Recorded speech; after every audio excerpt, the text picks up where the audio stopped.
Good evening, everyone. Just can I have your attention for a brief moment? We are still in the midst of our celebration and reception. We have plenty of food. We were planning for you all this evening. So if you all want to get you some, we're going to kind of have like a working dinner meeting. So if you want to get you some refreshments, please feel free. We have lots of food here for you all this evening. Thank you.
We're going to start the meeting in a couple minutes. We got a couple technical issues up here with my monitor.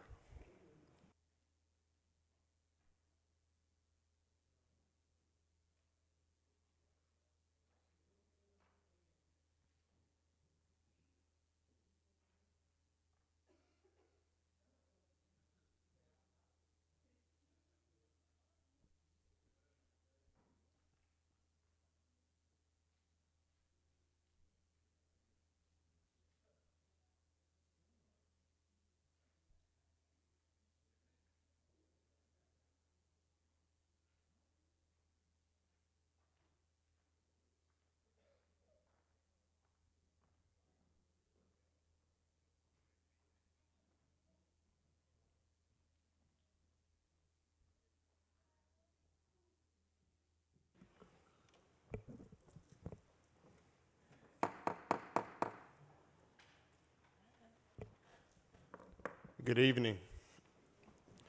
I want to welcome everybody to the, hold on one second. December 3rd. It says September 3rd. Oh, that's wrong date, but it's December 3rd. I want to welcome everybody to the December 3rd Board of Commissioners meeting. Thought of the day. For unto you is born this day in this city of David a Savior, which is Christ the Lord. Glory to God in the highest, and on earth peace, goodwill toward men. Luke 2:11. Our invocation tonight will be by Ms. Jackie Smith, followed by a pledge of allegiance by Commissioner Ronnie Cowan. Let's pray together.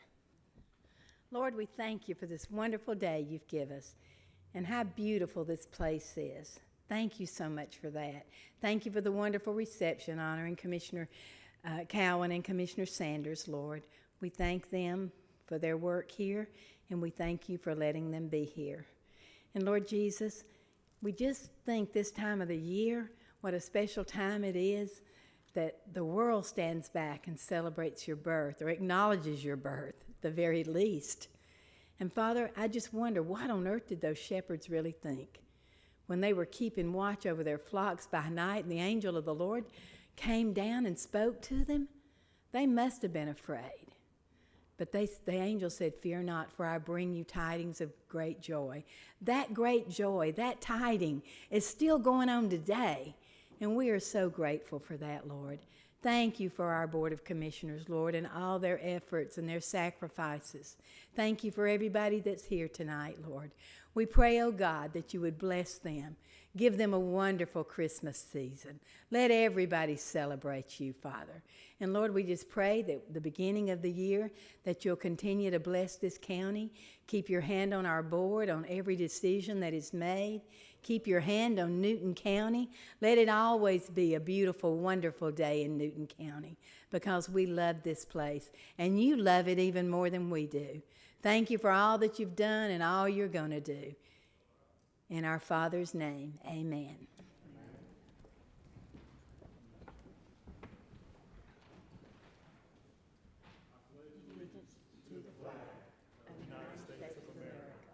And to the republic for which it stands, one nation, under God, indivisible, with liberty and justice for all.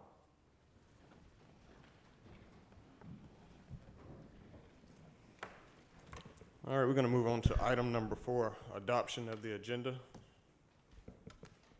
So moved. Have a motion? Second? All in favor? Motion passes 5-0. Next item is citizen comments.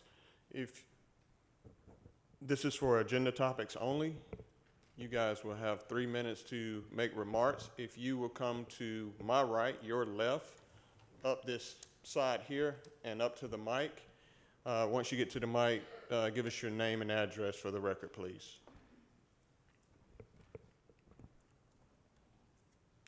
Do we have anybody that wants to speak on agenda topics only? Going once. All right, we're going to move on. We're going to move on to the item number 6, the chairman's report. First thing, I want to do a slight apology to the audience. You can't see us as well tonight for our massive Christmas decorations. So I do apologize that you can't see us as well, but this is the season. And with that, in my chairman's report, I want to talk about a couple events that we're going to have coming up. Typically, in December, the rec department has a nice size event where they invite families to come out, take pictures with Santa, and enjoy in the Christmas spirit and Christmas holiday. So I reached out to them this year and asked would they like to do their event here at the historic courthouse.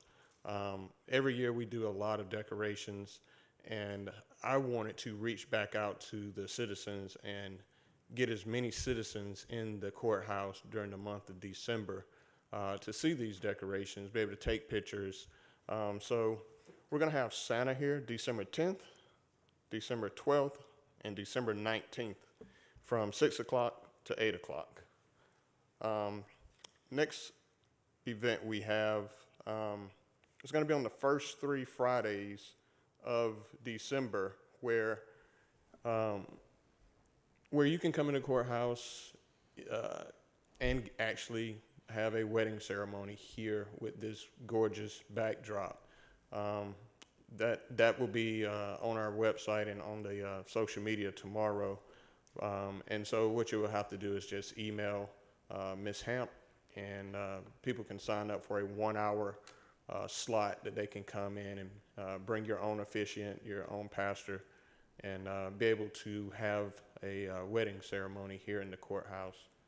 Once again, that was my thoughts of how do we reach out to our citizens, engage with them during the month of December.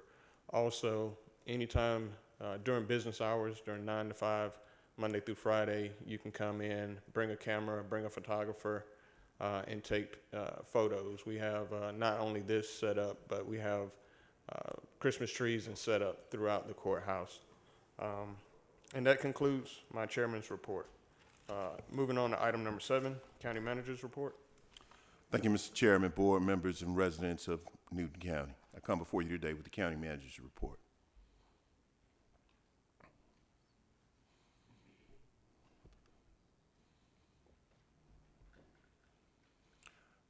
The 3P approach, and today we're going to focus on people. The biolab fire that took place on September 29th. I know that there were some issues regarding resources available. Tonight I want to highlight some of those resources that are available for citizens within this region.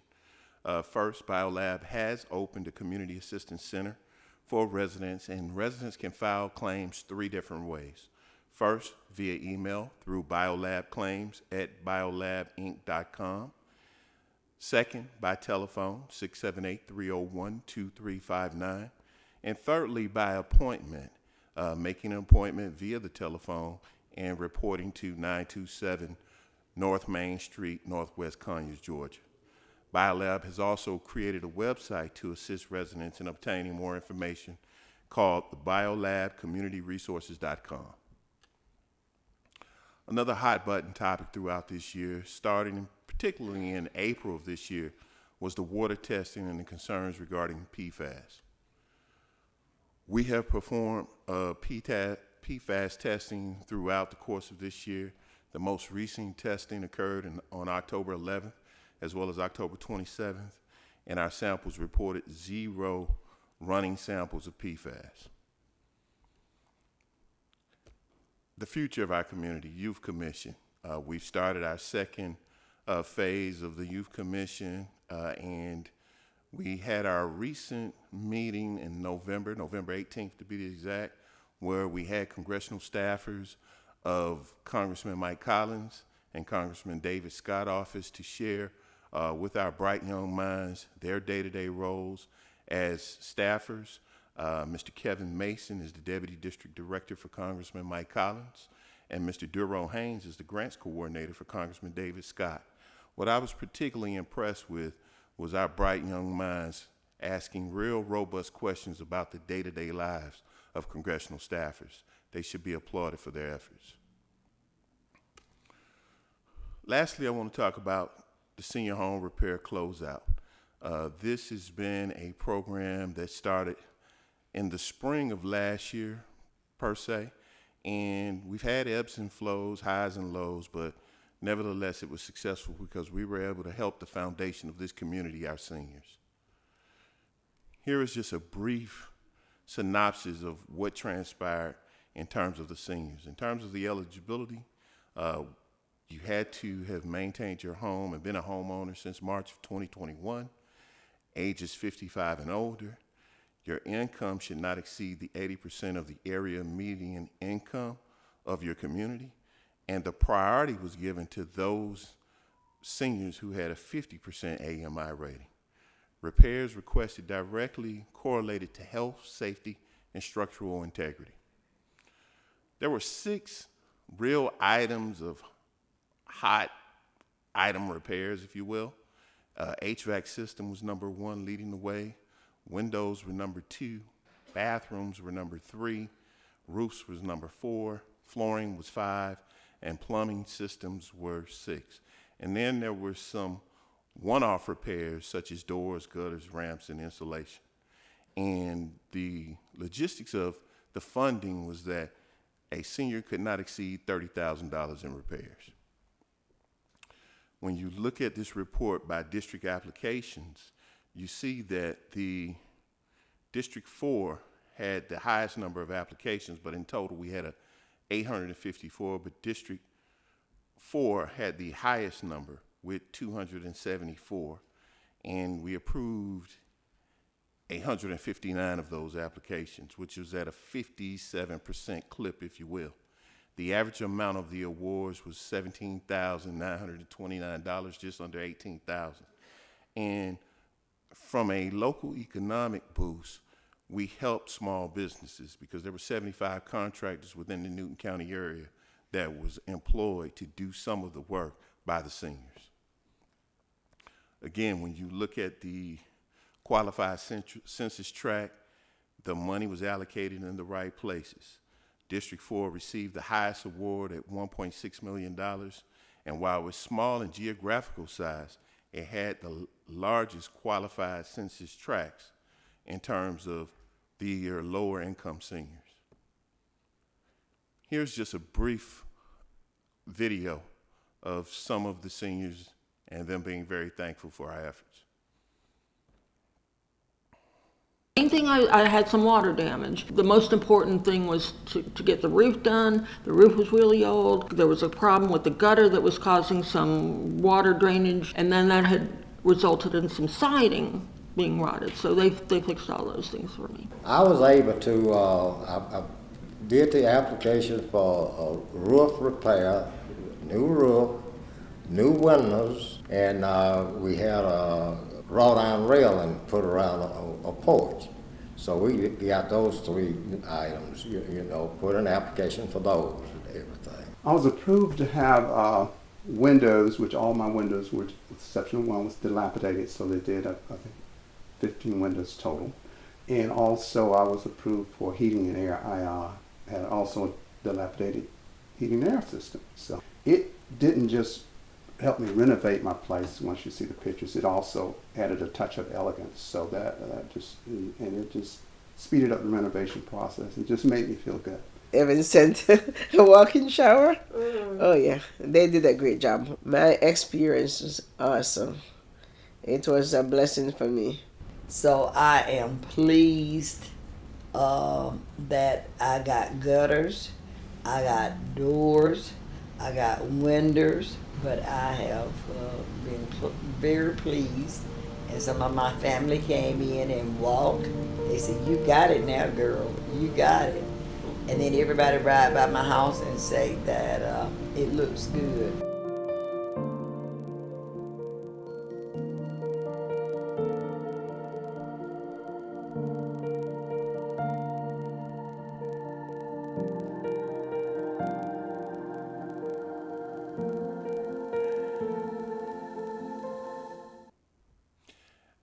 I'd be remiss, though, if I didn't give a special thank you to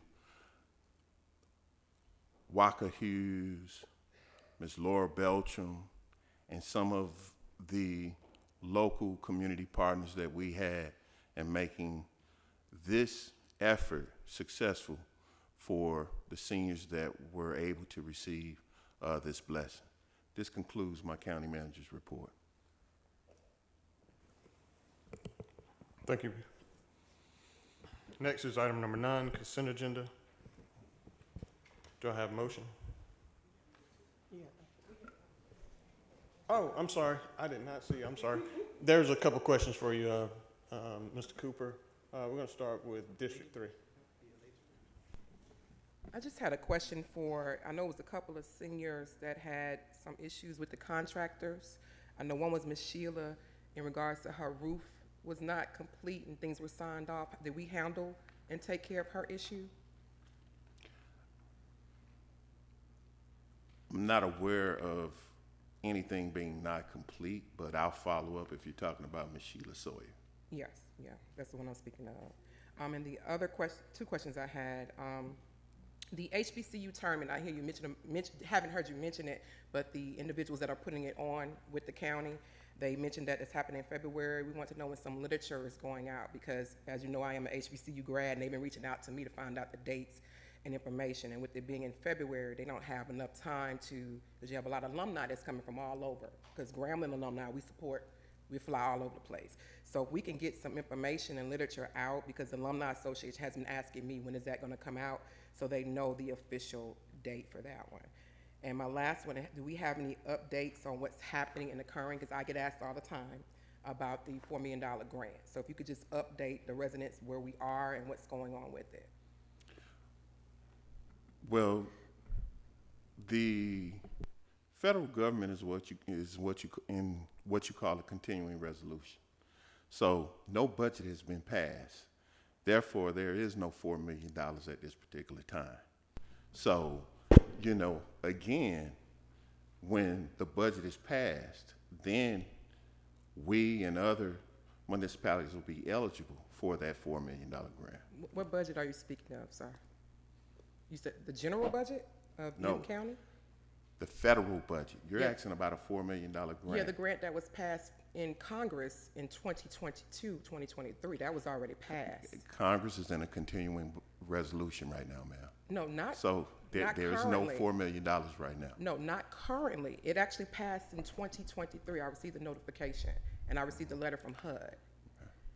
The grant is a congressional grant that's through the Housing of Urban Development. And then I want you to keep in mind, too, that we will no longer be in Commissioner Hank Johnson's district at the end of this year. Okay, so when I received an update. We will be in Commissioner David Scott's district. So what I'm telling you is that the money's not available at this particular time because Congress is in a continuing resolution. So the email that you all sent me was false? Because I was informed in the email that was sent to me about a week ago that you said that the consultant was looking over the grant, and HUD is still contacting us for that $4 million grant. We're still eligible for the grant. One second, Mr. County Manager. We're still eligible for the grant. Excuse me, both We're of still y'all. eligible for the Can I grant. finish? Excuse me, both of you.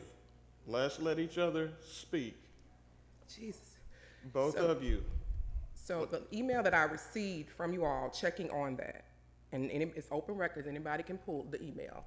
The email stated that the consultant is currently still working on the grant. I got that email I can pull it.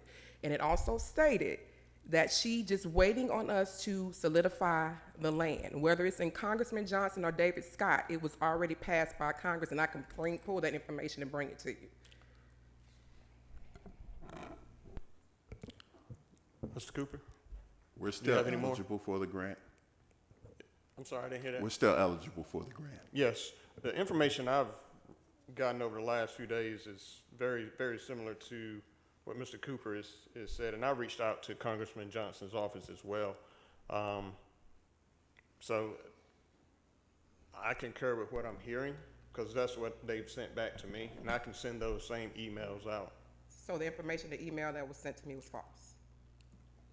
No, We're eligible. We're still eligible for the grant.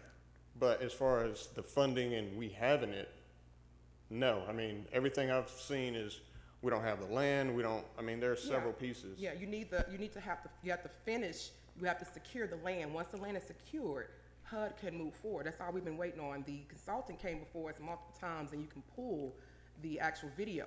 She said, "I cannot move forward until the board solidifies the land." That is the only thing, and I've spoken to HUD myself and forward the information to you. They said the only thing they need from us is secure land and property, and they can move forward. We haven't done our part. So at this time, I concur, we do not have the funding. Until we finish that process, we do not currently have that funding. So we have nothing at this point. Thank you. Commissioner Henderson? Thank you. And now, look here, I don't mean to have an argument about asking some questions. The first question I have concerning BioLab. I know that in Kearney, what they're doing is they're testing the water. I know that when the chemical fire had happened, that there was I guess a plume of smoke right around the county. I know that our children in the school system had to stay at home because they wouldn't let them in school. I know that the county, our employees, was told to stay at home for I think 2 or 3 days. And I think that we need to at least get somebody from our water plant. You know, you don't have to go out and spend $1 million to test our water and our soil and see was that affected, were we affected. And a number of, through our health department, and a number as far as how many of us seniors who may have been affected by the smoke and the chemicals, and they are for real. And I'm just going to say this. You know, I understand that, you know, stuff like that happen.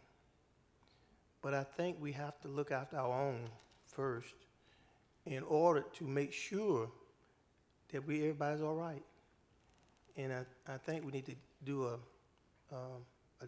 deep dive, I guess that's the word I'm looking for, possibly wrong word, into making sure that we are protected, make sure the people who are affected get their message out to whom they may need to. And I think that's what we need to do for the protection of our citizens, because if we don't protect our citizens on stuff like that, who is? Because last time it happened, never said a word. We didn't say anything. And yet there was people who had been affected. Because people don't care about other folks. And we are, in this particular instance, the other folks. Secondly, about the PFAS, forever chemicals in our water. Last reporting that we had, I think from this horseshoe, it was that the William Street plant was the one where it was coming from. And it was that occasionally they would cut it off to make the numbers in the water per million or whatever, make them go down. And so I guess what you said, there's none in the water, so have we cut off the William Street plant? It's just the first question. And the second question is for the people, I mean, how long had we been exposed to that PFAS? And the third is, are there tests? We know that tests can be available, made available, or where we can purchase them at, for people can test themselves and see how much of that chemical. Now, I understand that you're gonna be, the word is gonna be said, well, you can get out drinking bottled water. It's stuff right here. But we're talking about the water that have come from our county. And we may have been drinking for years. And I hate to say this, and they'll get mad at me, and maybe I'll be in another investigation again. I just don't trust government all the time to tell you the truth, and I'm sorry.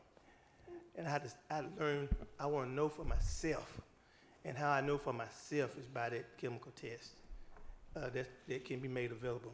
Now, I know the county won't purchase them for whatever reason, but what I do know, we need to be directed or pointed to who may have them so we can purchase them ourselves and test ourselves for the ones who want to be tested.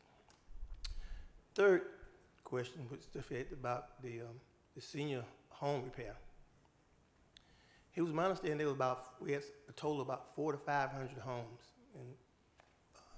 And County Manager Cooper, you can correct me because it's something I don't do every day. And that half of those homes that were approved got repairs or some work done on them. Another half did not because we had ran out of money. So is that, am I right about 400 to 500 homes that we had people qualified for it, and we only repaired about half of them? So could you, please, if you would, sir, Mr. respond Cooper? to that question. Thank you. Thank you. Start with the last question. 274 seniors were approved. In terms of the actual number of homes, I can get you that data, but 274 seniors were approved. William Street is in the process of being decommissioned right now as we speak. Our Water Resource Department is working with environmental health, okay? And you're right, we can get testing, but it's extremely, extremely expensive. And it's in the millions of dollars.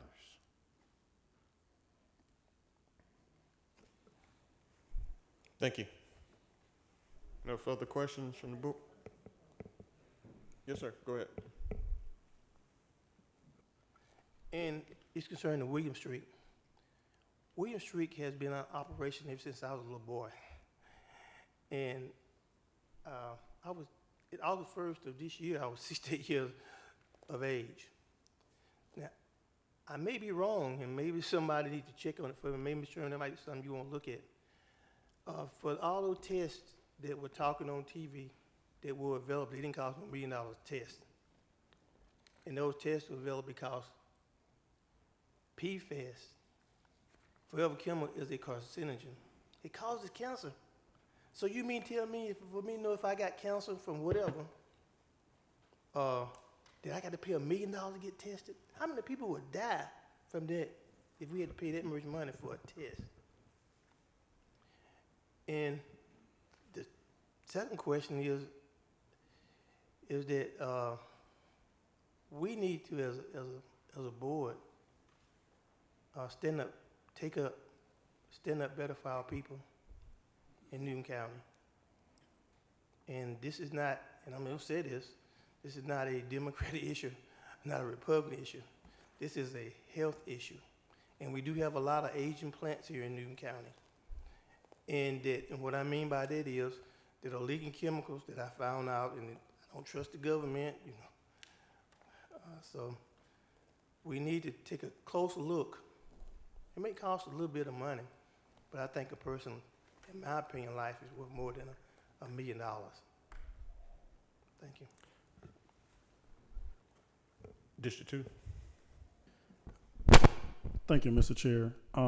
If I could just briefly add to the conversation, I know recently Mr. James Brown, our Water Resource Director, actually came before us and provided us with these details and with answers to these particular questions that are being asked tonight. He did mention that William Street location plant has been closed. He did mention that. He also stated that when it came to testing, that it will be very challenging to determine if the PFAS would come from water, because PFAS comes from so many different things. So even if you were to engage in testing, it would be very challenging to determine the actual source of where those PFAS come from. And so I think he suggested or recommended, I don't remember if he said that we should do testing or not, but I did know he stated that it's hard or challenging to determine the source if it was coming from the water here in Newton County or if it was coming from some other source. Because you have PFAS in so many different things, it would be challenging to do that. So I just wanted to add that to the conversation. To move the conversation forward, Commissioner Henderson, taking that down as a note, I'm going to get with Mr. Brown, and I will get with your schedule as well. Thank you. And if we need to go out and put eyes on it, me and you will do it. Sound good? Thank you, sir. Let's move on to item number 9, consent agenda. Mr. Chair, at this time, I'd like to make a motion that we remove items 9B and 9M from the consent agenda. Which numbers were that again? 9B and 9M. 9B and 9M. So what we'll do, you said 9B and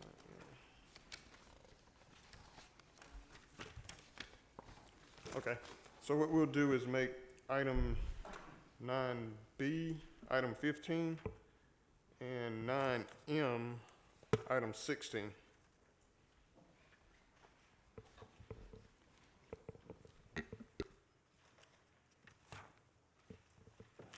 No other questions? I seek a motion to add those to item 15 and 16. So moved. We got a motion? Second. Got a second? All in favor? All opposed? Motion passes 3-2.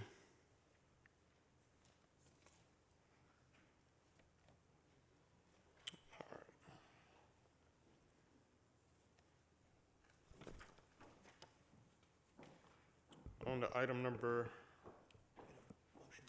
I'm sorry. Yeah. We need a motion to approve the consent agenda. So moved. Motion second. Any discussion? All in favor? All opposed? Motion passes 3-2. On to item number 10, new business. Mr. Cooper? Nope, I'm sorry. Human resource. Item 10, risk management. Mr. Maxwell.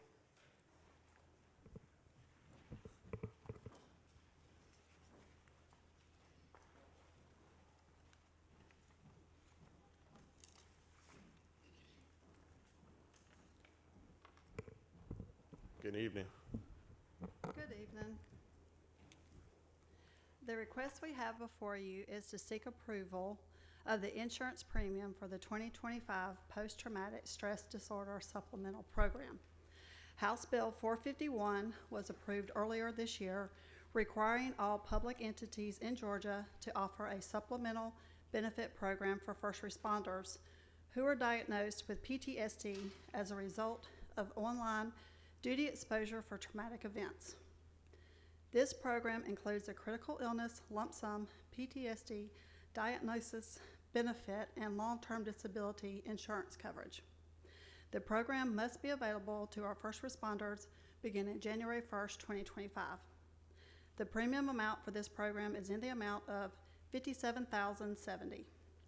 I do have Ms. Ashley Abercrombie with ACCG here to assist me with answering any questions you may have regarding this House bill or program. Do we have any questions from the board? Mr. Henderson? Thank you, Mr. Chairman.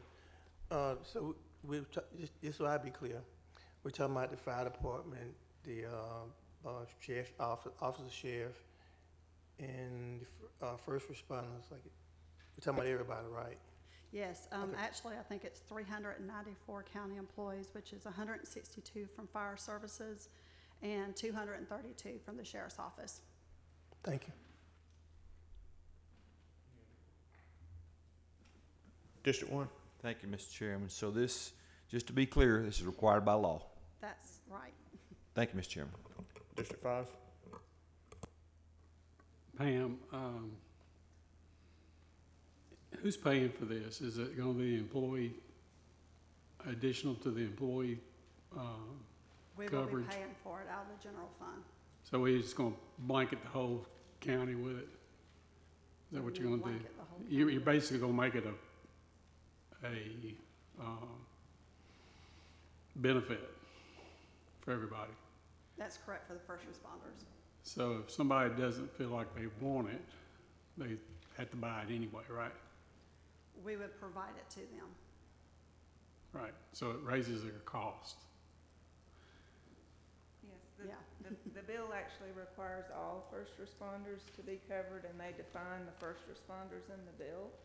So there are actually 11 different positions within those groups that she mentioned. So to your 911 folks, the EMS folks, firefighters, jail officers, emergency medical technicians, juvenile correctional officer, probation officers, and peace officers. So it's for any of those that could witness traumatic events. And according to the stats, about 80% of the first responders experience traumatic events during their service. So it's not covered up under workers' comp unless there's some sort of physical injury that occurs. So if there's just a mental injury, that is not covered unless there's a physical injury. So there was a bill that was presented 3 years ago to try to put it into workers' comp. But that, according to our experience in looking at other states, is extremely expensive. The average in one of the states we were looking at was about $150,000 on average. And mental illnesses can be treated through health insurance now. So that's covered. What this program would actually do is to help provide additional financial assistance to the first responders to encourage them to get treatment, because there's co-insurance, there's deductibles, there might be time out of work. There might be out-of-network treatment, perhaps. So there is a flat benefit that would be provided to them so that it would encourage them to get treatment. The sooner they can get treatment, hopefully the sooner that they can find those tools to be able to get back into the jobs that they enjoy and serving the counties again. And then there's also a disability component if they're not able to get back into service after a waiting period. Okay, but it does raise the cost of insurance. Yes, sir. Okay. But it's much, much less expensive than the workers' comp route. I understand. I just want to make sure what I'm voting for. Yes. Any other questions from the board? I entertain a motion. Got a motion? Second? All in favor? Motion passes 5-0. Thank you.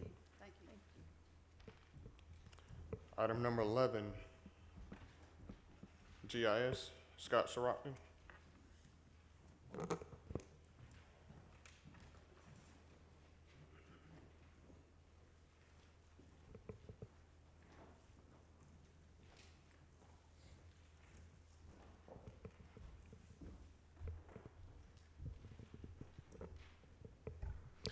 Good evening. Good evening. I know it's been a little while since we talked about NSP, so I thought I would start with just a very quick recap of what it is, and then I'll explain the request we have tonight. So NSP stands for Neighborhood Stabilization Program. It's a grant that the county received in 2009 to help with the foreclosure crisis. At the time, that came out of the Great Recession.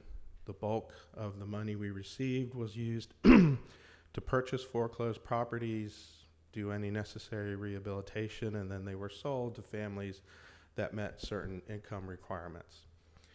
Now, because the families that were buying the properties had these income limitations per the program, it was often the case that the amount of the mortgage they could afford was less than what the property was worth. So just to use round numbers, the family might be able to afford a $100,000 mortgage, but the property was worth $125,000. That difference, that $25,000, is what NSP called a subsidy that was given to the purchasers. Now, to make sure no one bought a house through NSP and then immediately turned around and sold it and pocketed that subsidy, there were provisions put in place that the homeowner had to stay in the home for a certain length of time called an affordability period. And that length of time varied depending on how much of a subsidy you got. Most of the families in Newton County, that period was 15 years. But recognizing things happen and people might really need to relocate during that affordability period, there were provisions put in place to allow for that, for you to leave before the affordability period expired.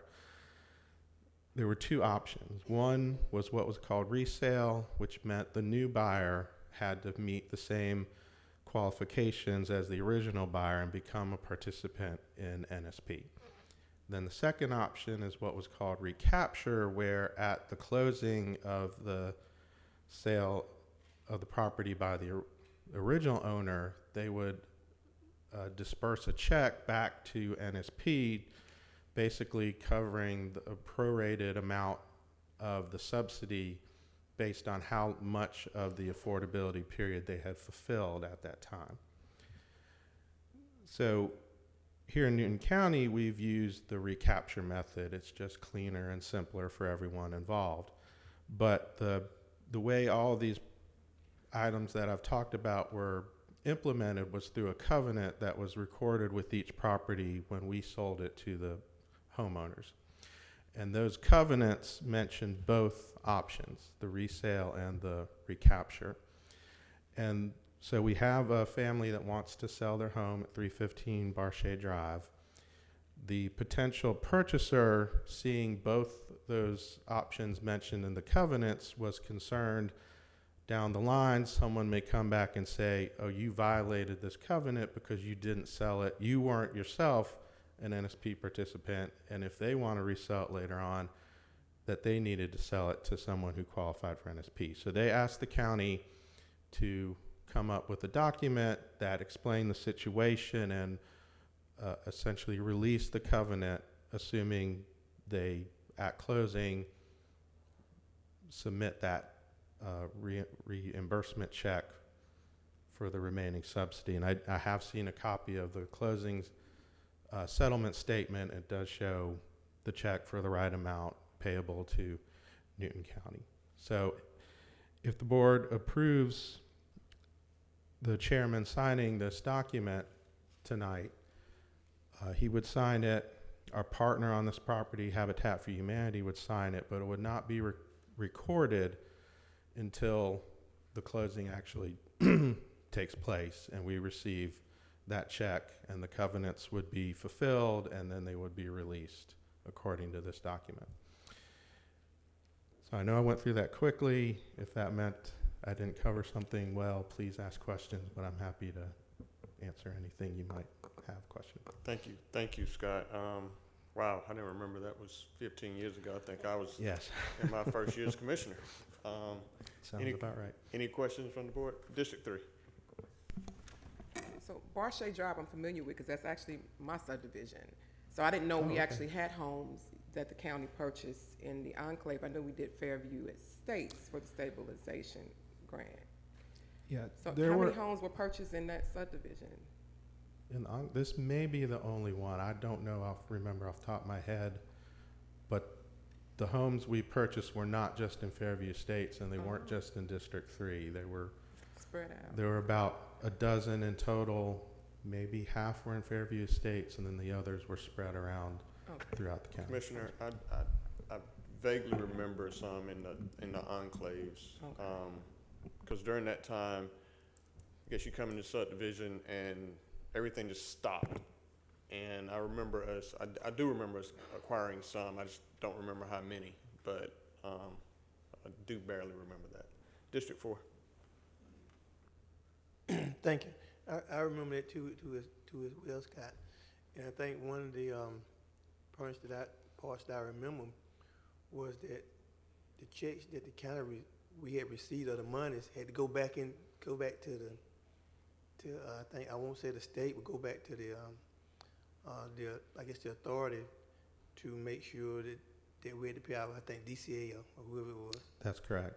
Georgia Had to go back to Department of them. So Community Affairs. we actually got nothing other than the fact that we helped some people, and it was a whole bunch of folks doing work and not getting paid or not getting paid, and so we were stuck with a lot of Newton County, we were stuck with a lot of liens that we had to pay off to as well.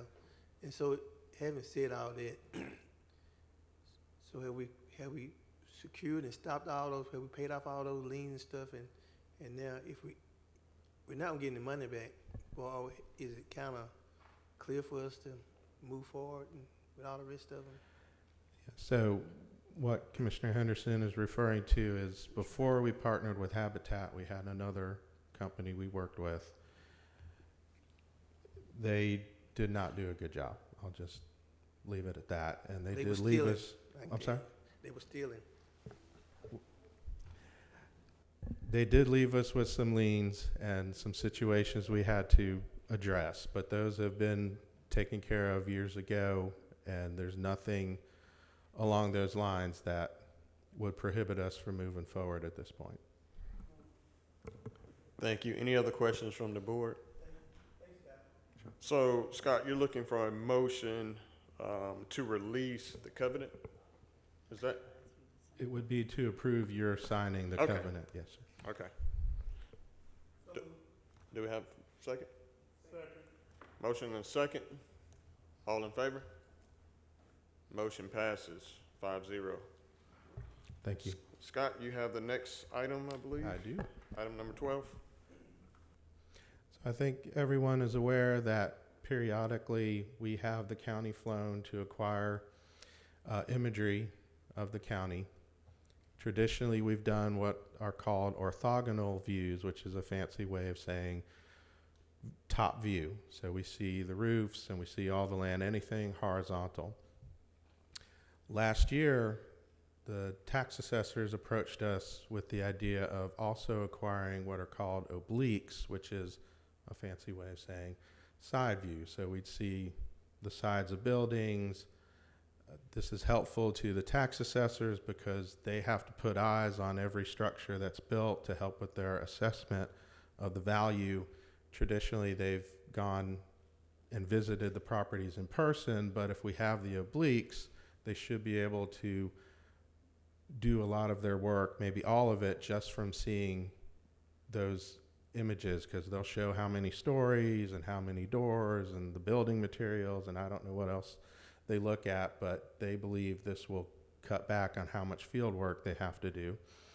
Obliques are also very helpful for public safety and emergency management situations. If there's a hostage or there's a time when an evacuation needs to be done, being able to view the outside of the building and know where the exits are and the windows and that sort of thing is very helpful in those situations. So this is something I think would be very beneficial to the county.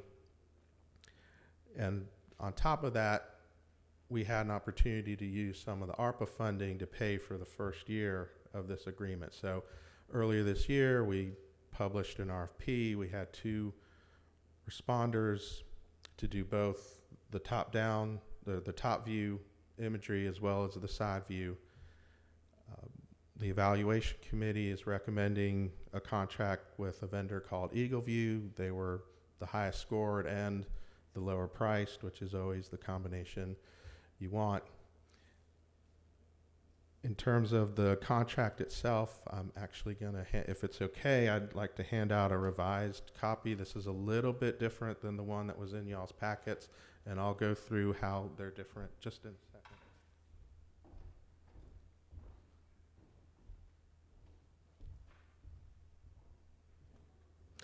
So there's three differences. The first one is simple. This copy is signed by Eagle View, so they're ready to see it executed and move forward. The other two changes,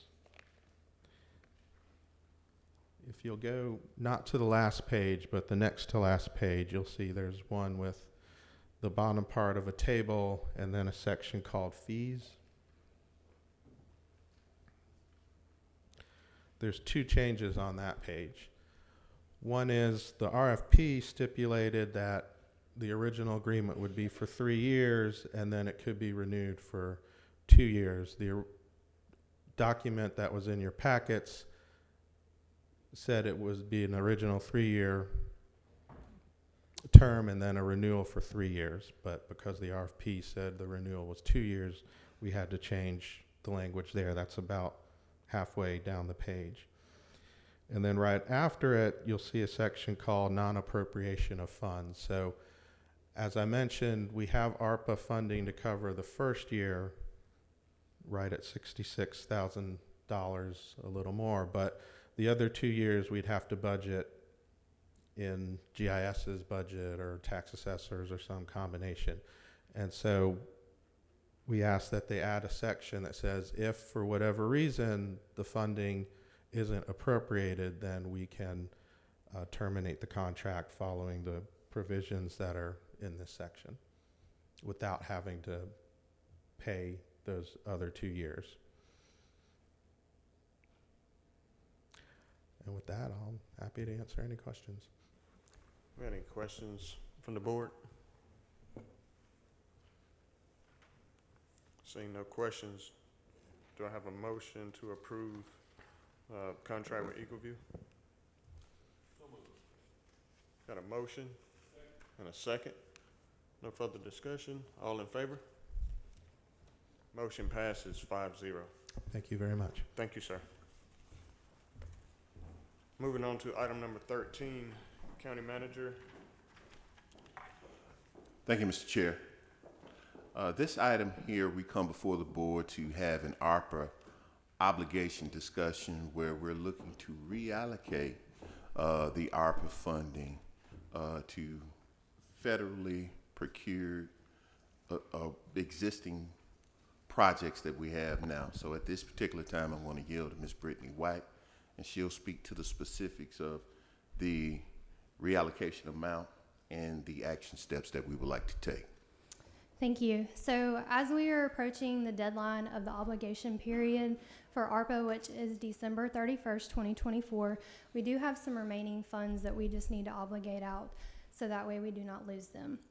So as County Manager Cooper mentioned, we do have to allocate these funds out to projects that we've already federally procured. That way we've followed all the guidelines for ARPA. So at this point, we do have $1,240,897 remaining to allocate, and that just comes from a few different funding sources. So we had some projects that we did not fully use the original budgeted amount. So for instance, some of those were the food security grant, small business assistance grant, and I think the other one was the homeowner assistance program. Another few projects we never got around to were the sewer to septic program. So majority of the savings from the original budget came from those programs. And then we also have some savings over here on the spreadsheet, that kind of smaller right here. This is the county's projects, the capital project. So we have $570,000 in savings from that. A majority of that comes from a couple different places. So facilities, they put out a bid for new windows and they just could not get any bidders on that. Therefore, we had to forego that project right now. A couple Clerk of Superior Court projects were actually factored into the new centralized storage facility. So that's taking care of those issues. Those were the two main projects that were not complete. Some projects we just had a pretty decent amount of savings in, like the admin generator project, we had $125,000 in savings. Probate courtroom renovation, we had $109,000 in savings. We had some savings on the youth commission vans that we purchased. So the remaining funds are coming from a combination of just projects that had leftover money that were already completed or savings in the county's projects. So what our recommendation here is to go ahead and allocate the $1,240,000 out to Public Works projects that have already been procured. So these projects have gone through the federal procurement process, so that way we know for certain that these were procured correctly if we ever get audited by the federal government. There are two main projects. The one is the Yellow River project, and I cannot think of what the other one is off the top of my head. So essentially what this is going to do is this is going to move the 20% match piece to these federal projects from SPLOST to ARPA. And then there were a couple projects that we're just not able to get any contracts or procure. For instance, one of them is going to be the Youth Commission, because we will still owe the Youth Commission one more stipend in January, but we really can't, tie contracts to the Youth Commission. So what our plan is to do there is to just move the money from the Public Works general fund budget and then move that over to the BOC's general fund budget. That way we can pay those stipends come after January. And then also the other project that has not been completed is they still had around $55,000 left over in Miracle Field work. So what we're going to do from that is also move that from Public Works general fund budget and then move that over to a transfer out to capital funds. That way that money doesn't necessarily have to be used by the end of the year. And then we also had $5,000 for fans for seniors. Ms. Frida did ask if that money could possibly be utilized for the Enrichment Center. So this budget amendment also includes a transfer to SPLOST to put an extra $5,000 for the Enrichment Center. That way, that has already been procured as well. So that should take care of that. Thank you. Any questions from the board? Mr. Henderson? Thank you, Mr. Chairman. Question I had, you were talking, Ms. Brittany, and you said something about some windows, and I was kind of thinking, well, what windows were you referring to?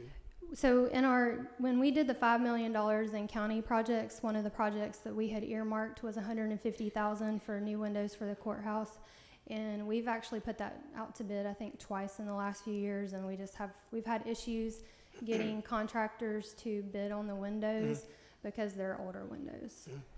And I guess this is for the board, is that as we spoke earlier about our senior home repairs, that there were, I thought 500 some homes, and I think our county manager, he said that he didn't know exactly how many homes were approved. And I think what he said that had been done was about half of those homes, or close to half. And so what I was thinking, why can't we move some of that money to complete to our senior citizens some more repairs that in my opinion is desperately needed for them. And I can't seem to understand why we can't, because when Commissioner Sanders brought to us about the ARPA fund and monies, in fact, I didn't know anything about it. But then again, I wasn't going to class here like Commissioner Sanders was. And that was one of the main priorities, that was trying to get some relief to our seniors.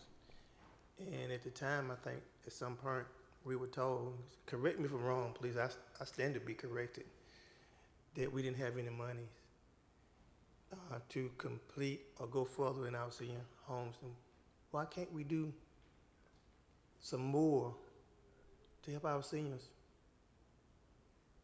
So I don't know what you guys tell me what you think we should do as far as them, and we have additional funding, and we can subsidize funding from other parts of our budget, transfer and remove money, and why can't we use some of that money to help our seniors? Thank you. Brittany, so you said that everything has to be allocated and spent by 12/31, correct? So you have to have it obligated by 12/31/2024, and then you have until 12/31/26 to spend Gotcha. money. Okay, thank you. Any other questions? District 3.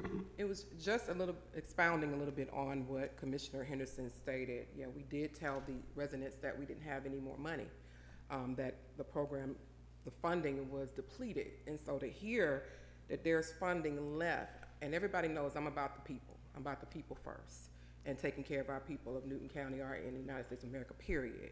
And to hear that we have funding left over, and to see that we didn't do what we said we were going to do based on those ARPA funds is really disappointing. Not at you, Brittany, just saying it in general. It's very disappointing because our residents could have utilized these funds to actually offset some of their costs, dealing with the pandemic, of course, and we could have assisted some seniors. I have seniors, like I was talking to Chairman Sims one day, and I said, I seen a senior cry, and my face is so disheartening to me because they're in need of certain things, and for them to hear now, because I'm pretty sure people are watching, that we actually had money in the bucket, in the pot, is really a sad situation for me. And as you stated, we have to have these allocated by 2024, but we don't have to move fast on it. We have 2 years after that. So if you have funds that are remaining in certain areas that can be put into our seniors and our small businesses, well, we gave enough for the small business, but for the senior repair, utilities, because we're in a time right now during the Christmas season, people are in need. The taxes have gone up. There's so much they are in need of, and we as the government, our job is to take care of people. And so I truly believe that we need to be doing something to take care of our people. Thank you. District 1. Thank you, Mr. Chairman. So, Brittany, you used and I think the county manager did as well, the phrase federally procured. So, this money has to be spent on federally procured projects. Is that an accurate statement? And if I'm stating anything wrong, I'll let Patrick kind of jump in. But essentially, we've got to have some type of documents in place. More than likely, it's going to be a contract in place by December 31st, 2024. And these contracts are going to be drafted through something that's been procured through federal guidelines. Okay. So, refresh my memory. Last budget season, we were short relative to previous years in our public works department, right? I mean, we because of some splost yes or no's that happened in the new splosh, right? We were short that money, and you're proposing we put the majority of this money toward some of those projects that may have been shorted last summer in the budget right? So this 2023 SPLOS did reallocate the funding for transportation differently than it had in the past. In the past, there had just been one general bucket for transportation. The way that the 2023 SPLOS read is portion of it went to Brown Bridge Road. Since we tied so much into one project, it did reduce the amount of SPLOS funding that Public Works had for general just paving projects. And one of those that you recalled one of the projects, the Yellow River. Is that the bridge? Yeah, the Yellow River Bridge, and the other one I thought about it when I was standing here is, I think it's Crowell Road at the I-20 access. Okay, so you've got federally procured projects ready, waiting on these funds, correct? Yeah, well, all we have to do is just go in and change the funding source for them. Thank you, Mr. Chairman. District 2. Thank you, Mr. Chair. I think when we were talking about the senior home repair, we originally didn't start out with $5 million in that bucket. We started out with a lower amount, and then I recall what we did is we added, I think it was an additional $1 million or $2 million to that. So this board, in its totality, actually voted to move X amount to that particular bucket. I believe at that time we did discuss that there was $1.2 million left at the time that we transferred those additional ARPA funds into that senior home repair bucket.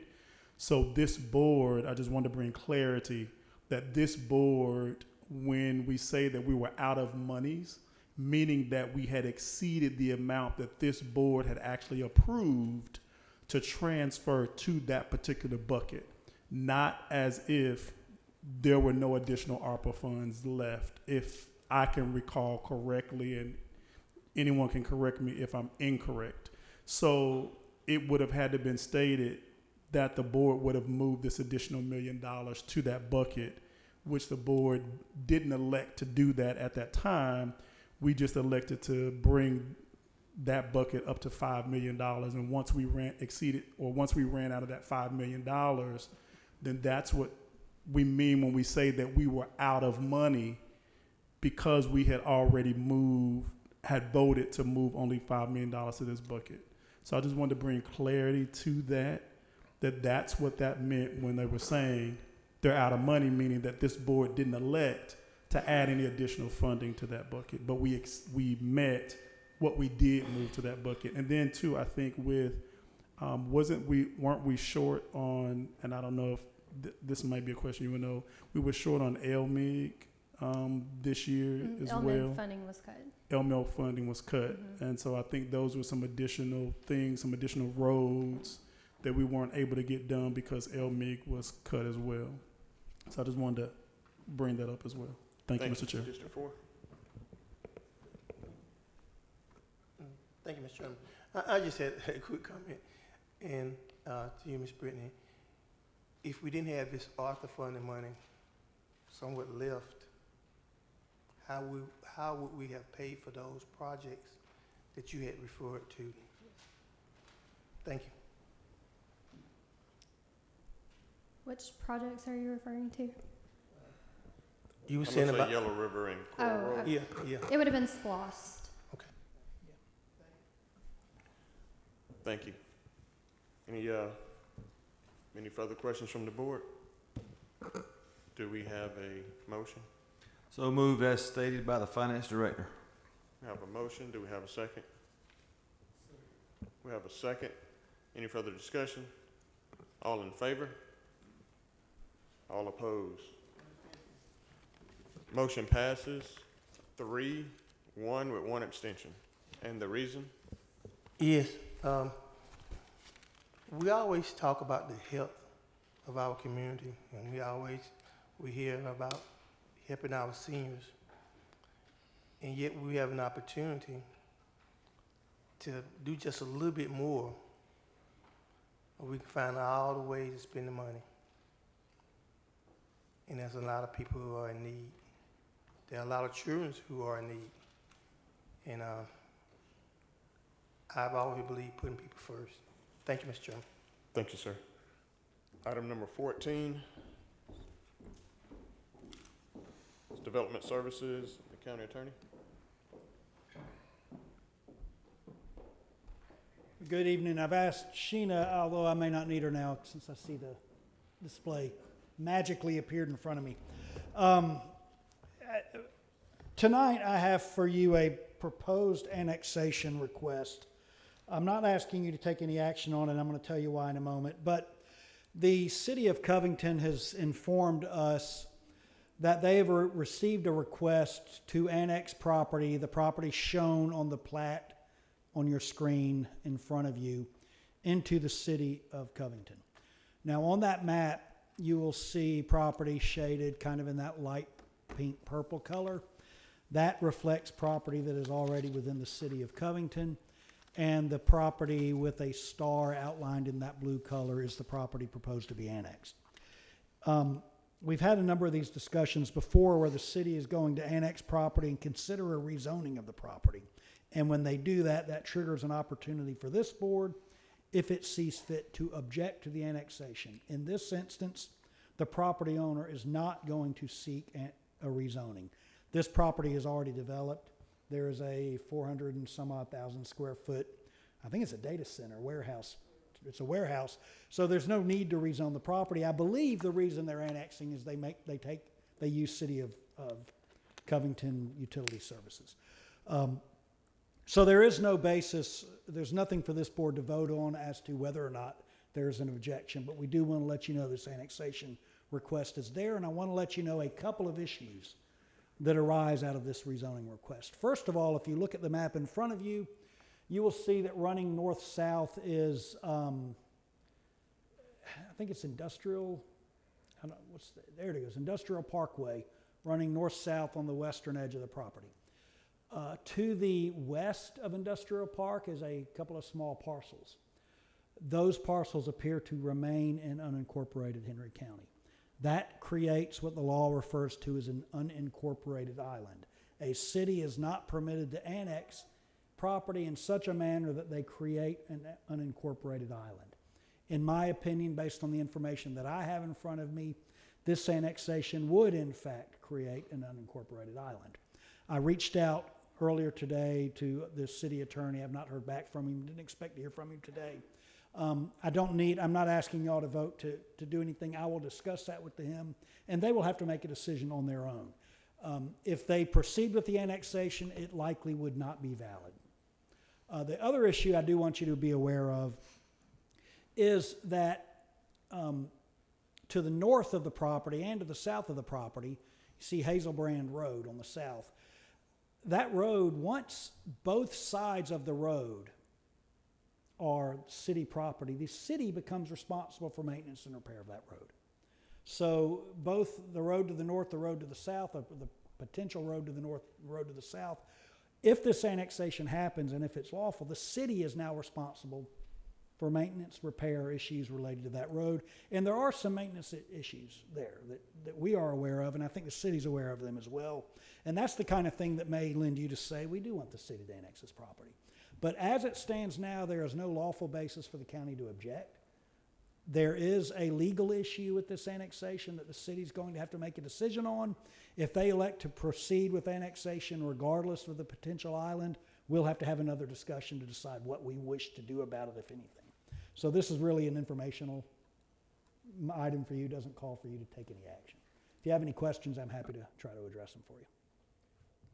Any questions from the board? Thank you, sir. Thank you.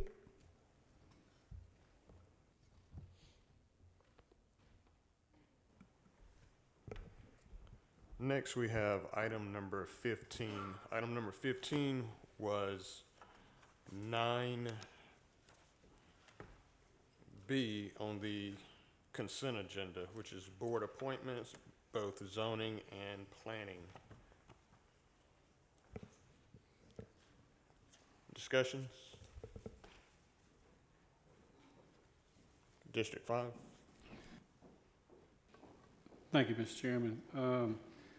I have elected to allow the oncoming commissioner to make appointments for District 5.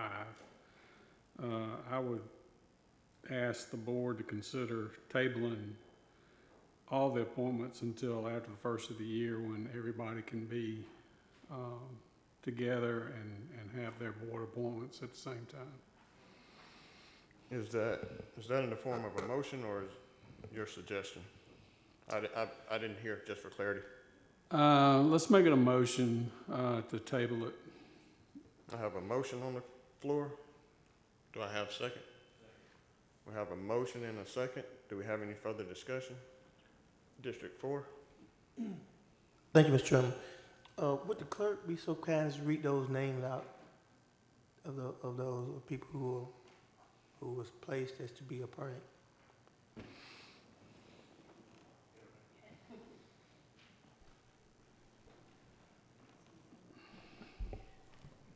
Thank you. The board appointments are for the Vice Chairman, Commissioner DeMond Mason. Viewpoint Health Board is Commissioner DeMond Mason. That appointment was at the request of Viewpoint Health. Zoning Board of Appeals is Dr. Nick Hawthorne.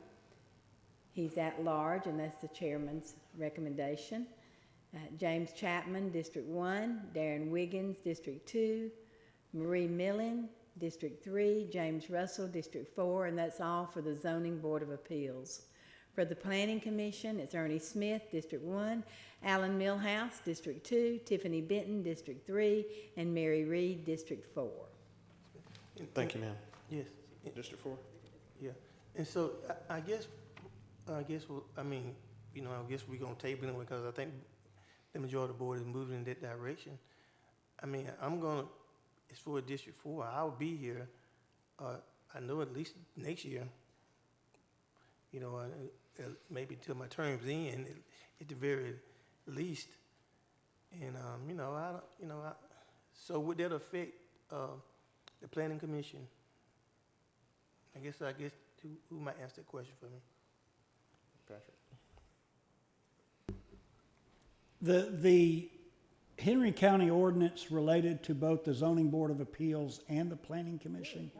I'm sorry, Newton County. We're in Newton County. We're at Newton County ordinance for both the Zoning Board of Appeals and the Planning Commission call for the sitting member to remain in place until a new member is appointed, even if their term ends. So these terms are ending December 31st. If there is a meeting of either the Zoning Board of Appeals or the Planning Commission before this board meets and makes new appointments, the current members would hold over and continue to serve. So I don't think it would have any meaningful impact on the operation of either the Zoning Board of Appeals or the Planning Commission if one of those meetings should occur before this board reconvenes and makes those appointments. Thank you. Thank you. District 3. Let the words of my mouth and the meditation of my heart be acceptable in thy sight. The Lord, you are my strength and you are my redeemer. This is all because of District 3 appointments. There is no appointment on here that says District 5. None whatsoever. And if Commissioner, this is not going against Commissioner Cowan, he has the liberty to do what he needs to in his district. If Commissioner Cowan wants to allow the sitting person to appoint, that's his liberty. But don't affect the other commissioners who have made a decision to place this on here. The clerk reached out to us in October, not November, not December, October, and asked us to submit our appointments because their terms ending. They've been doing this as tradition for years. This is another movement like the tax assessor board. We was go ahead and say it. And not only that, those individuals were asked to be contacted. They spoke to the clerk, gave their information, and was told they were going to be on the agenda for December 3rd. This is all applied because of the District 3 appointments. We're just going to put it out there. I keep it real, and I'm going to say how it is. If Commissioner Cowan wants to move that way, that is fine. We have, that's his liberty. But to put that stipulation on every district because you want to move that way, that should not happen. That's another plot to say certain commissioners are running certain people's districts. Yes, this may or may not be my last meeting. Whatever happens, what happens. It's not gonna shut me up. I still will be out there doing what I have to do and fighting. But it is a plot to stop certain people sitting on this board. Let's keep it real. Thank you. We have a motion and a second. Any further discussion? All in favor? All opposed? Motion carries 3-2. Item number 16 was item number 9M from the consent agenda, which is a resolution. Discussion or a motion?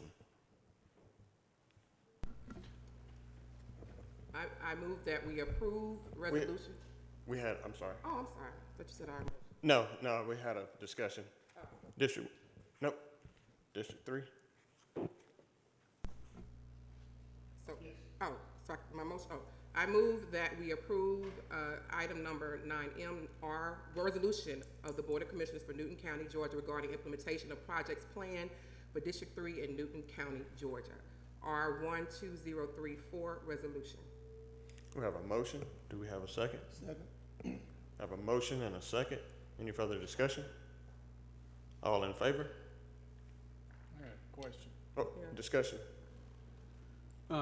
This is for Patrick.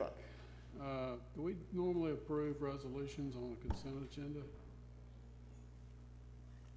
This item was removed from the consent agenda. Okay, so it's on the regular agenda now? Yes. Okay. District 3. Thank you so much, Mr. Chair.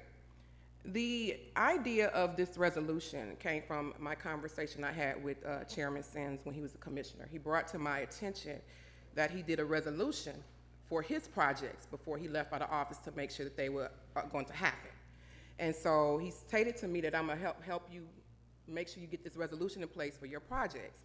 And so I also requested a copy of that resolution, which was sent to me by the chair as well as by the clerk to create the resolution. As we know in District 3, you all have been waiting for your project since 2017. So what this resolution does, just like the one that Chairman Sims had for his project at Denny Dobbs that was done in September 2018, it's the same exact thing, nothing different. It actually outlines the project that you all voted for in a referendum, where your taxpayer dollars are coming from, versus the West Side Youth Facility to the West Side Park, from the shuttles that were actually purchased, all of those items that were done, it solidifies it in the resolution. As Patrick said, it's not fully binding, but it notifies the board that these projects are here and they should be done, just like was done in September of 2018, which is a great resolution. I thank you so much for that idea and to put it together. So it also, as stated in the resolution that Chairman Sims did, it broke down the funding source. Unfortunately, this one doesn't have it, so we'll just definitely move forward. It broke down where the funding is coming from, whether it be Splash or whatever it may be. This gives transparency to the citizens, the residents, excuse me, your residents, not citizens of Newton County, your residents of Newton County. Residents, that your projects are here and that there is funding. And it also tells the board that we need to move forward on these projects. Whether you do get the land or whatever it may be, these are your tax dollars. This is why, community, you need to organize. This is why you need to organize. And I'm gonna say that and I'm gonna help you do it. Because these are your projects. This is your funding. And I thank Chairman Sims for doing this to make sure that his district was covered, District 2, to make sure the projects were done. That's all I did. Nothing spectacular, nothing, just to make sure that you are aware that these projects are here for District 3 and they should be done. Thank you. One brief comment from the chair. I didn't author that resolution. At that particular time, I asked our attorneys, Gerard and Davis, to craft a resolution that basically we had about $495,000 that was left to District 2, and I just wanted to see it put inside of Denny Dobbs Park, and that was our resolution. District 2, you had a question? Oh. Thank you, Mr. Chair.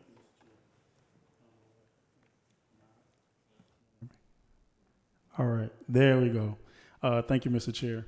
I think there's valid points in this discussion, and I think we do want to make sure that these projects are done. And so I would actually like to make a substitute motion. And in that substitute motion, I would like to substitute that motion that we actually table this particular resolution. This resolution of the Board of Commissioners of Newton County, Georgia, regarding implementation of projects planned for District 3 in Newton County, Georgia. Guys, please, everybody, we can have discussion and we can move on, but let's respect each other while they're talking. Even if we don't agree with what each other is saying, let's respect that person when they're talking. Thank you. So we had a motion on the floor. District 4. And since I'm the old man on the board, and for people who may not know, I used to be the youngest man on the board. Now I'm the oldest thing on the board. I don't know, for whatever reason, I decided to stay here with the support of my district, the districts, even though it had been changed. Chairman Sims, then Commissioner Sims, we respected the board that were there, that was in place, and people might even get along with it, but we respected what you had put in place for District 2. And I just want to just let you know, I supported and voted for it. Thank you. Thank you. Patrick Matthew, help me on this one. We had a motion. I didn't hear a second to I the didn't motion to either. table. That's why I was, for clarity. So we had a motion, no second. Whoa. On the original motion. Yeah, there was a second on the original motion. You seconded the original motion? Oh, No. making sure. It was over here. So we had a motion, no second. No, there was a motion and a second. Oh, there was a second. For the original motion, and then there's a substitute motion to table by District 2. That motion has not been seconded yet. The discussion jumped the second, so I think you should call for a second to the substitute motion, vote on the substitute motion, and then if appropriate, take up the main motion. Okay. Okay. Do we have a second on the substitute motion? Any further discussion? All in favor? All opposed? That motion passes to table 3-2.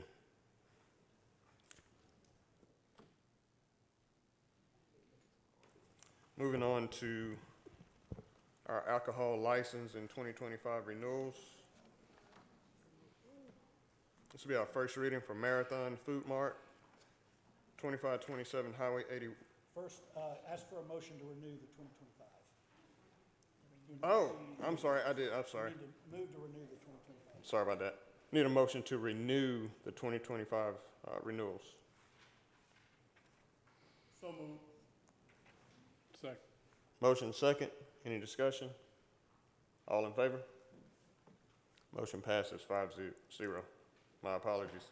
First reading, Marathon Food Mart, 2527 Highway 81 South, Covington, Georgia 30016. Licensee is Amit Buwani. That's in District 2. That moves us on to citizen comments.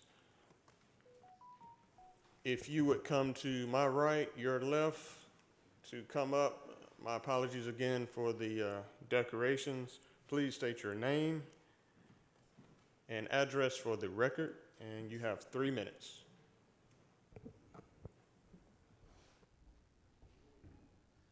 Dave Norton, 4357 Highway 142, Newborn.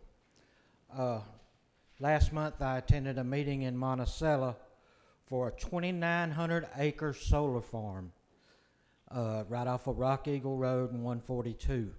2,900 acres of trees to be cut down. Those trees suck in carbon dioxide and give off oxygen. Solar panels don't give off any oxygen. And it's been mentioned that maybe these solar panels will help lower our power bill. Well, this particular project is built by a company by the name of EDP Renewables. They're an international company, got a North American office, and they do not even have a buyer for this electricity yet. But the fellow there that spoke, that is an employee of EDP, he said this push is by Georgia Power wants, I believe it was 40-something% in the next 25 years to increase their need for electrical output. And the reason behind this is AI, is the data centers. That's where that electricity is going.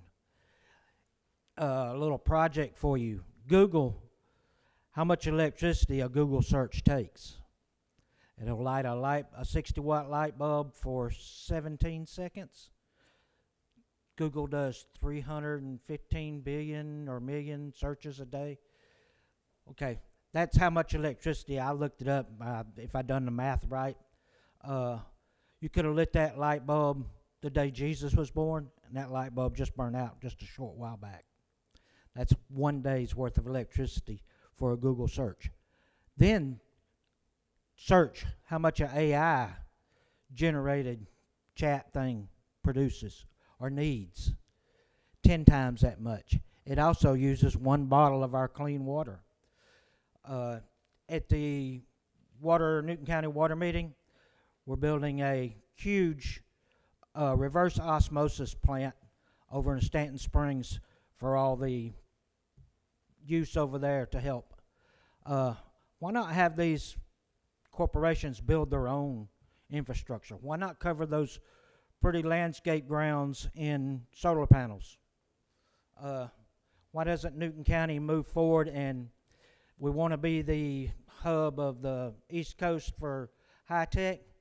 Let's go one step further and demand that these corporations take care of themselves. Y'all have a blessed and safe Christmas, please. Thank you, sir. Yes, ma'am. Name and address for the record, please. My name is Maya Allen Neely, resident of District 3. And one person up here has fooled me and played on my intelligence. The others, I know who you are. And you can look at me when I'm in the audience, but you can't look at me now when I'm at the mic. But we've asked for things in District 3. And it was obvious that discussions were had prior to this meeting with those on the board, for the given fact that it was immediately tabled until the end of the meeting. The appointments, the only thing that changed on those appointments were District 3 appointments, as previously stated. The others were there prior to. Commissioner Sanders, her resolution. This is nothing new. It may be different projects, but it's nothing new. And District 3, we're not going anywhere. You see us here, and we've been here. And you may sit in those seats for another year or two. We have some new people coming in. But it's not one Newton. It's a new day in Newton County. Thank you.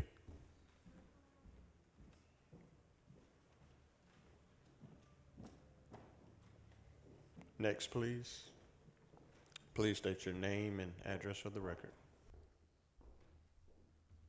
Hello, you said please state my name and what now?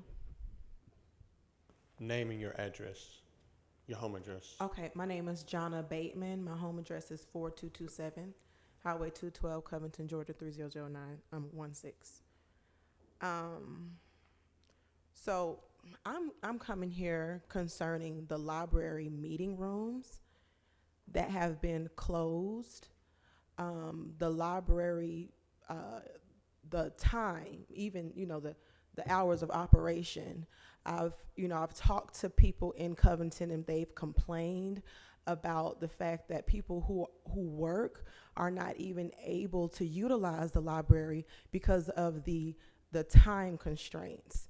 And the meeting rooms, we're supposed to be able to use those meeting rooms to put on community informational or educational events or meetings. And many people have expressed that even they want to get the homeschoolers to be able to utilize those meeting rooms, and they're not able to do that. So they have to go to locations like Henry County, or even Rockdale County or DeKalb County. And, we have to pay for a library, our cards to even be able to use those libraries in the first place, and then have to pay for those meeting rooms. And so when we go there and we ask, why are these meeting rooms not open? The answer we are getting is because of COVID. That's why. But it doesn't make sense, because the meeting rooms in other counties, the auditoriums in other counties are open. They're using them for educational and informational purposes to be able to help our community. And, that's just my main concern, wanting to know why are they not open. And then even when we ask about the time, why is the library only open 3 days a week at Porter Memorial?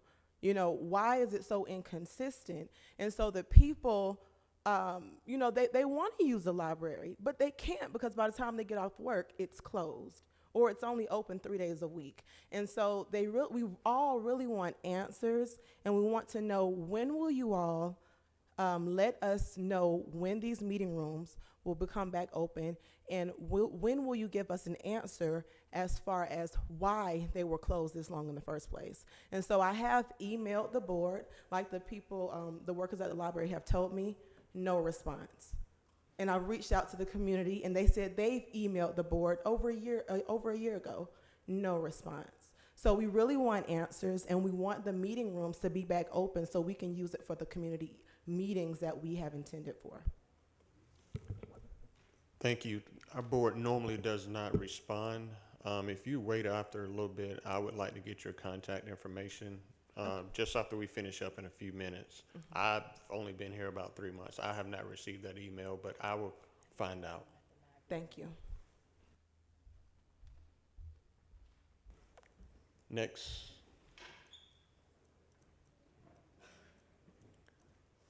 Please state your name and address for the record, please. Mary Terry James, Covington, Georgia. Oh, right. Go ahead and introduce yourself. Hey, my name is Catrice Perkins. Address is 1125 Main Street, Porterdale, Georgia. Okay, we're here tonight for the money that you all have given us for Juneteenth, and we just want to give you, show you our appreciation with the plaque for all the things that you all have been doing for the last couple of years, and it's just a little token of our appreciation. Now, we're late because it's June, but this is the end of the year, so we had to get in here before the end of the year. So Tree's she's gonna read it, and we're gonna present it to you.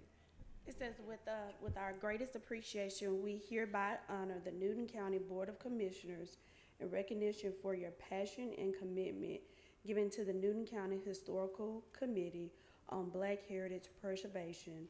It was dated June 15, 2024. I want to just say that it's really important to revitalize the love we have for Newton County through our youth. So I want to just say thank you for taking the time out to allocate the funds for Juneteenth, for the Black History Parades. It's not just for one set, it's for everybody, and it's one Newton. You know, you just want to make sure the kids understand that once you graduate, you come back, that you serve, and that, you know, maybe they can be one of the people that they see. And I want them to be able to know that unity brings about change.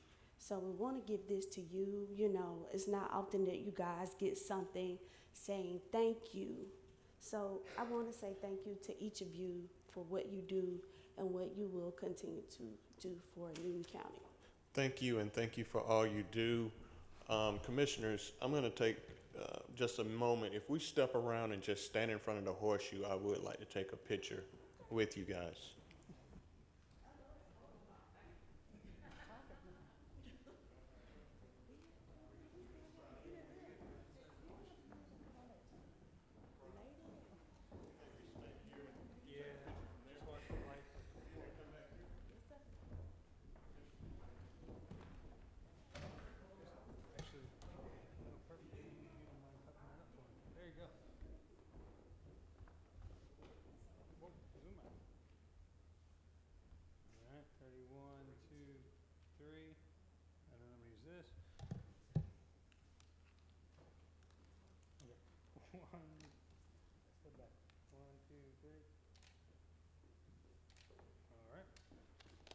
Thank you.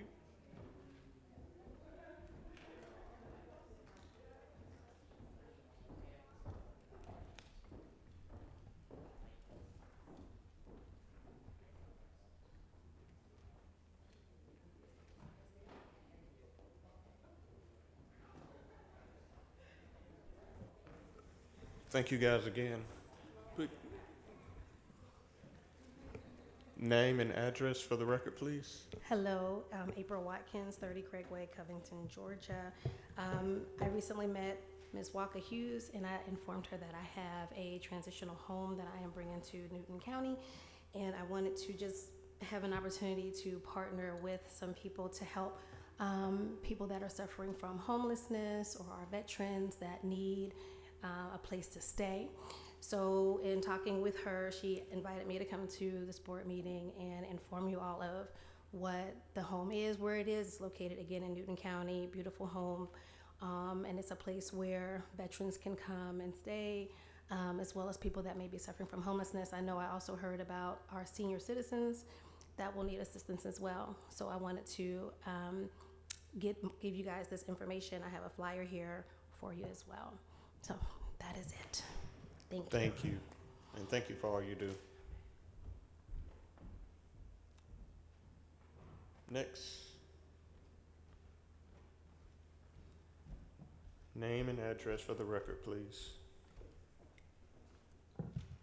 Greetings. My name is Thercia Hodge. That's Thercia. I am a Newton County resident for the last 15 years. On behalf of Silver Ridge Farms, Ms. Commissioner Lena Sanders and Ms. Sandra, our president, she thank you for your service, community engagement, and the feedback that we received during our HOA meeting. Thank you very much. The seat that you are in is only the beginning of where God's going to take you. And I pray that God will always cover you. Now, tonight I heard about no funding for this FY23 HUD grant. There's 3 stages to a federal grant. I know this because I work with grants for many years and still do. Pre-award, you apply for it, you get awarded. Award, you receive the funds on a cost reimbursement basis, and it's drawn down from the payment management system. When it comes to HUD, it is called the Integrated Disbursement Information System. Now, I received the letter that I asked Commissioner Sanders for, that we keep talking about this FY23 grant for $4 million. The date of the letter is March 2nd, 2023. To Commissioner Sanders, grantee, Newton County Project West Side Youth Facility. Amount $4 million. Grant number B23CPGA-0464. And it was signed by the HUD lady, Robin J. Kagan, Deputy Assistant Secretary, Economic Development. So contrary to what was said tonight, there is funding. Why are we kicking the can down the road when it comes to this grant? When it comes to District 3, why? My sister lives in District 5. She would be like coming to my house in District 3. We deserve everything that District 1 has, District 2 has, District 4 and 5. Why are we being treated like this? Now, we do have the funding. Why we keep procrastinating and stalling?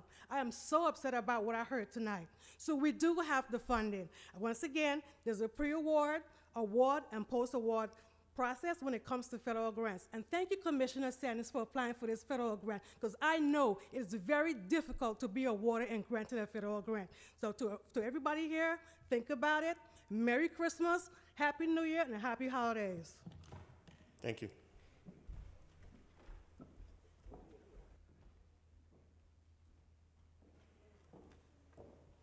Name and address for the record, please. Good evening. My name is Tiffany Benton, District 3. Chairman Sims and members of the board. The first time that I was appointed to the Planning and Zoning Commission, the item was under the consent agenda with no problem. Let me just say that I overstand why you, Stan Edwards, motioned to move this to the regular agenda, and why you, Mr. Mason, second the motion.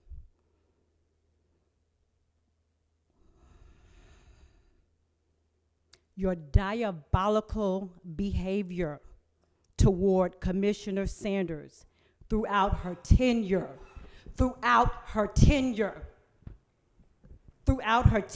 Please address has the chair, not ma'am. gone unnoticed, and that your actions have unjustly and obtusely affected the taxpayers in District 3 and District 3 only. How do you look in the mirror and feel good about yourself? What you've done? How do you have the right to suppress the taxpayers in District 3? How do you look in the mirror and feel good about what you've done?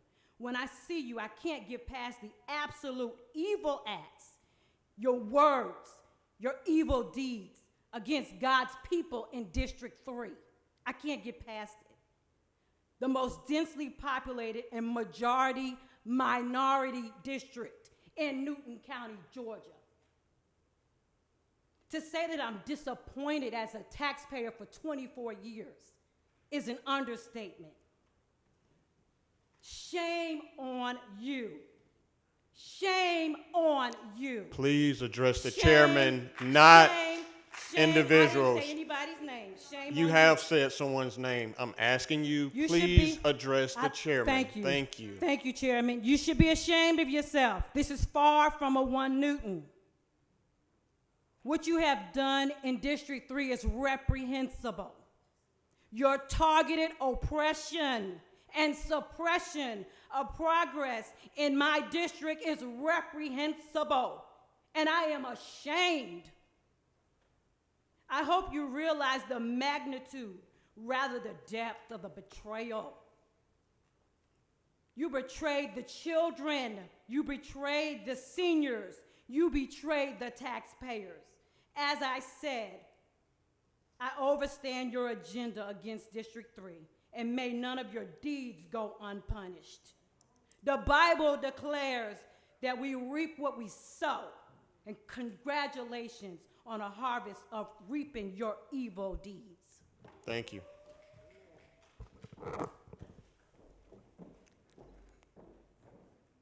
Anyone else? Last call? All right, we're going to move on to our...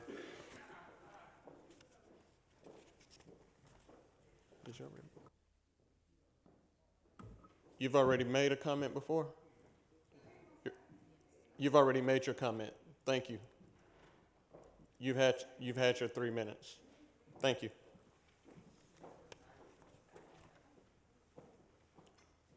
Excuse me?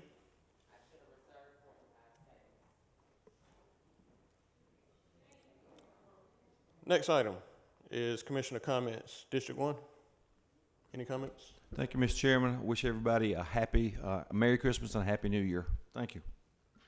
District 2, any comments? Thank you, Mr. Chair. Just want to wish everybody happy holidays, Merry Christmas, and Happy New Year. Thank you, Mr. Chair. Thank you. District 3, any comments? Yes, and I also ask that there be a excusable of my time if I happen to go over. I did have something prepared, but I'm going to go from my heart.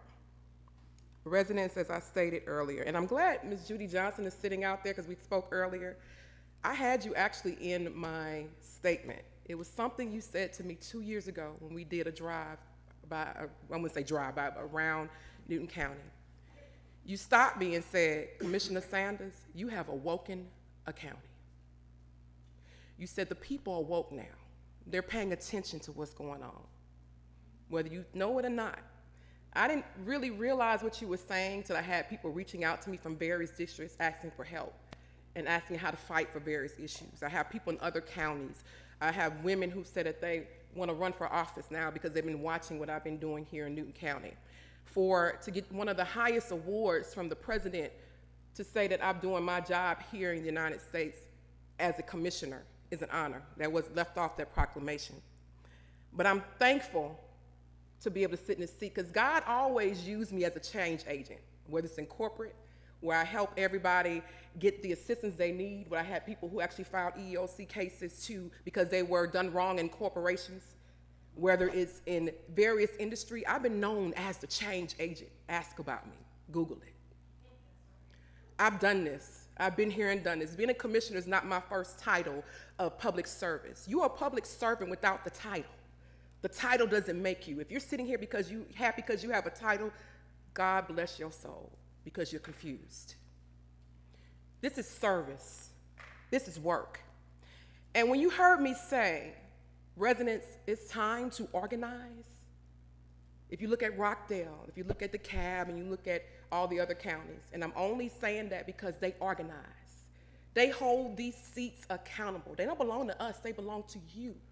Democrat, Republican, Independent, wherever you, black, white, whoever, they belong to the taxpayers of Newton County. And you have to let us know that. We don't own these seats. We don't tell you what to do. It's the opposite. We work for you. And sometimes elected officials forget that because they get a title thinking they're above the law, above God. But let me tell you, I said this prayer a couple of months ago. I said, whatever someone has done intentionally to me, God, send it back to them 10,000-fold return instantly, and the next day something happened. So let me tell you, God covers me in every step that I make. This may be my last time sitting in this seat. We don't know what's going to happen because it has been embarrassment coming to the seat. I'm going to say that. We don't know what's going to happen. We don't know what God's going to do to overturn what's going to happen in this county. But it's time for you all to rise up and to speak up and to speak out. I've had organizations come to me and come to some of these residents and say, what do you need us to do to come to organize in Newton County? We got your back. So be ready, residents.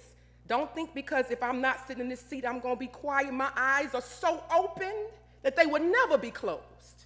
Because I've seen what happened behind here, and it shocked me. See, I started on the state level. My mentors are all state reps. And so I started in state politics. So to see what happens on the local level, it surely shocked me. I was so surprised. My eyes were closed because I was working downtown Atlanta. I was like a lot of you, leaving, going, and not paying attention to what's happening until I sat back and saw certain things were not in the community when my daughter was in school. And I said, why is these things are not happening? Why they're not occurring?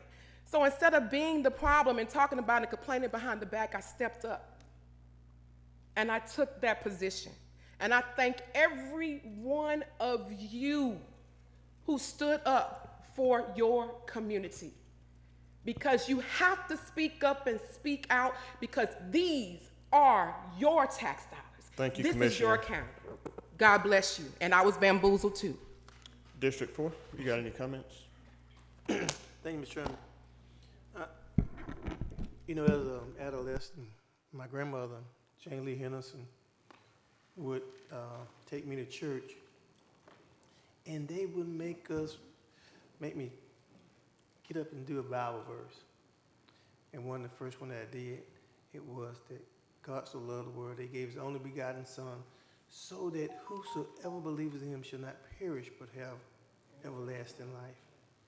And so I'm just, you know, my message this evening is that you can do me, you can do anybody, anyone wrong, and it'll come back to you.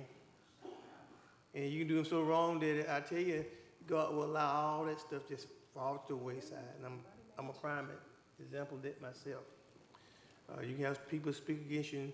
They even change half of your district, Commissioner Sanders, and you still win because God is with you. So I'm just going to say this, about this possibly your last time as of this evening that you may be here, is that it has totally been a pleasure and an honor for this old man to sit beside you and for you to be my friend. Commissioner Cowan, you know what? It's been an honor to as well.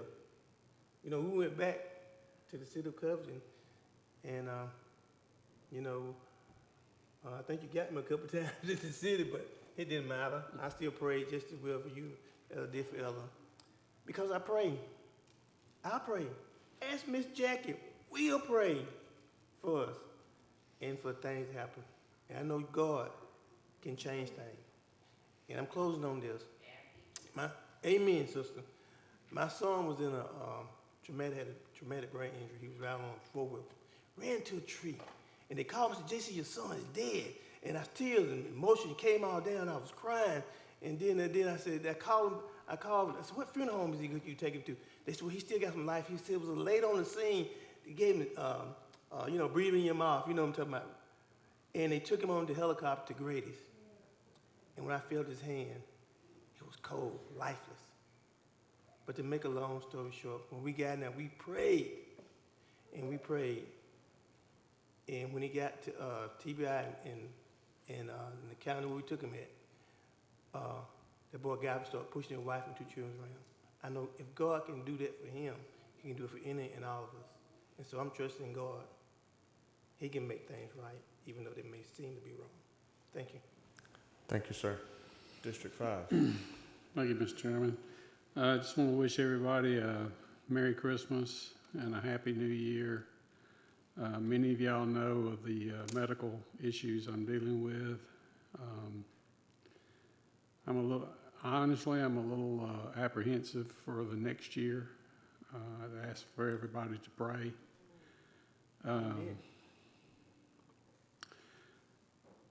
I'm thankful for the friends that I've made while I've been on the board. You know, and it's a difficult it's a difficult job because you don't, sometimes it's between what you want to do and what you feel like you should do. It's difficult sometimes to make those decisions, but I'm thankful for this board and everybody on here, even J.C. Henderson. J.C.'s been a friend for a number of years, and Commissioner Sanders, you'll get what you want. I promise you that. Thank you, sir. Everybody else will be doing well. Even Patrick, he's a lawyer. You have to watch him. Hey, I'm watching him. I'm one too, and I have to watch myself. But it's good for Stan and Damon, everybody. Thank y'all for everything. And Mr. Harold Cooper, I really appreciate you and everything you've done. And all the staff of the county, Brian, Brittany, Shayna, all these folks, the sheriff. It's just been good to have people that you can pick up the phone and call and get an answer.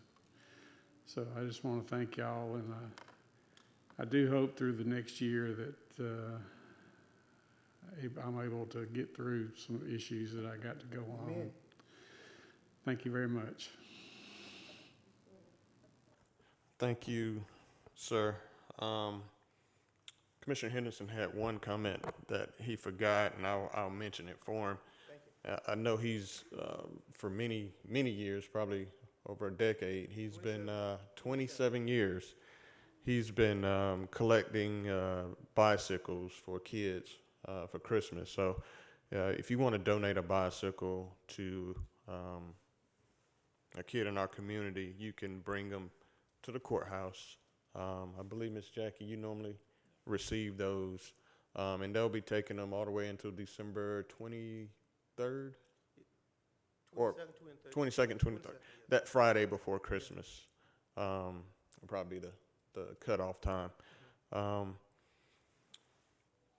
have nothing else. Want to wish everybody a happy holiday once again. District 3, District 5 commissioners, I appreciate everything you guys have done in your tenure. Ronnie, I hope to see you at a car show here soon. I think Barry's is having one for Christmas. And you guys enjoy the holiday season. I need a motion to adjourn. So moved. Second. All in favor? Motion passes 5-0. Thank you guys. Have a good night.